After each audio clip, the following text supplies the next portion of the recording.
Most points ever by a Canadian. We got to talk to Jevohn Shepherd about that. Shai Gilgeous-Alexander just keeps getting better. Most points ever by a Canadian. He leads the NBA in scoring. Yeah. He leads the NBA in scoring. Does that just blow your mind? And you've watched him and known him for a long time. How he's evolved, has it blown you away? So it doesn't surprise me because I've got a chance to watch him up front and close summer after summer while he works on his game. And I think he takes something from every season, and there's always a different aspect that he gets better at, right, and improves at. And I think it also helps, the element that people don't realize or don't give enough credit to is his mother's an Olympian as well. So there's some natural ability there that's genetically that's transferred, but he works extremely hard.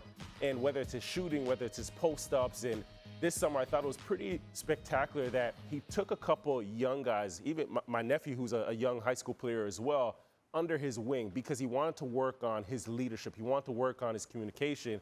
And we get so focused on his ability to score the basketball when he's working on everything: defense, leadership, communication, different parts of his game. And I think that's what makes him so special, is that he continually wants to get better. And last year, he probably should have won the MVP, would have got my vote.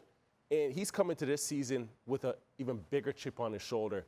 The MVP, wanted to win a championship, wanted to bring a championship to OKC, but there's just so much he wants to accomplish, and he has this different type of confidence that not only for himself, but permeates throughout his team. And you mentioned it. He almost won the MVP last year. He is by far and away the front runner for the award this year, according to our friends at FanDuel. Is he going to win it this year? He's definitely going to win it, right? He's completely separated himself from the pack. And it's funny because I want to touch on his confidence again, right? After the game tonight, I sent him a text and just congratulated him for having a career high, 54 points.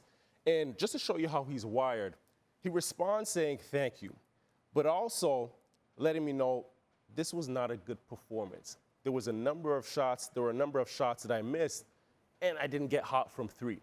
For me, when a guy scores, no, it's crazy. When a guy scores 50, they're usually floating on air, right? And they're so high, they're into themselves, they're feeling great about their performance. But for him to leave this game and say to himself, man, there's so much more that I could have done in this game. I could have been so much better. You're wired different. You're wired like the Kobe's. Wow. You're wired like the Jordans, the LeBrons of the game. And that, to me, is pretty spectacular. But, yes, he separated himself from the pack. And you're looking at your MVP. They might as well wrap up the trophy for him. And if he continues the incredible scoring pace that he is on, he would become the first ever Canadian to win the NBA scoring title. Wouldn't that be a great thing? Hamilton, representing. Steel City. Thanks, buddy.